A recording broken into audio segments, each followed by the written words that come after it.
ಇಲ್ಲ ನೋಡು, ಹೆಸರು ಲಕ್ಷ್ಮಿ, ಮುಂದಕ್ಕೆ ನನ್ ಮದ್ವೆ ಆಗೋಳು. ಹೆಂಗವಳೆ? ನಿನಗಿಂತ ಚೆನ್ನಾಗಿ ಅಡ್ಗೆ ಮಾಡ್ತಾಳೆ. ನಾಟಕ ಮಾಡಿದ್ ಸಾಕು, ಬಂದ್ ತಿನ್ನು. ಅಮ್ಮೋ ಕಾಂತಮ್ಮೋ, ನಿನ್ ಗಂಡ ಅಂದಿರೋ ಮಾತ್ಗೆ ನನ್ನ ಹೊಟ್ಟೆ ಯಾವಾಗೋ ತುಂಬೋಗದೆ. ನೀನ್ ಊಟ ನನಗೆ ಬೇಡ, ನನ್ ಕ್ಯಾರಿಯರ್. ಬಾಬಾ ಕರೆಕ್ಟ್ ಟೈಮ್ ಬಂದೆ ಬಾಬಾ. ಮನೆ ನಂದೆ, ನಮ್ಮ ಅಜ್ಜಿ ನನ್ ಬರ್ಕೊಟ್ಟೋಳೆ. ಕುಂತ್ಕೋ ಕುಂತ್ಕೋ. ಏನ್ ಮಾಡ್ಕ ಬಂದಿದ್ಯಾ? ಮಜ್ಜಿಗೆ ಹುಳಿ. ಮಜ್ಜಿಗೆ ಹುಳಿ ಅಂತೆ. ಇನ್ನೇನಕ್ಕೆ? ಎಣಗಾಯಿ. ಎಣಗಾಯ? ಡಬ್ಬಿ ತೆಗೆಯಕ್ ಮುಂಚೆನೆ ಗಮ್ ಗಮ್ ಅಂತ ವಾಸನೆ ಬರ್ತದೆ. ಬಾಮ ಲಕ್ಷ್ಮಿ, ಬೇಗ ಬೇಗ ಬಡ್ಸು. ಇಡ್ಕ ಬಡ್ಸು. ಅತ್ಗೆ ನನ್ಗೂ ಹಸಿ ಹಾಕಿ. ಸರಿ ಬಿಡು, ನನ್ ತಂಗಿ ಅಲ್ವಾ ತಿನ್ನು. ಮತ್ ನನ್ಗೆ ಅಣ್ಣಯ್ಯ ಅಲ್ವಾ ತಿನ್ನು.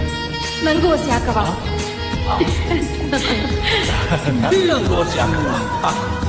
ತಾಳು ಕೊಟ್ರ ಸಪ್ಪರೆ, ನಮಗ್ ಕೇಳ್ಸಕ್ಕಿಲ್ಲ ರೀ.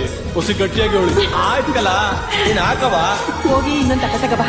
ಸರಿ. ಬೇಡ ಬೇಡ, ನಾವಿಬ್ರು ಒಂದೇ ತಟ್ಟೆಯಲ್ಲಿ ತಿಂತೀವಿ.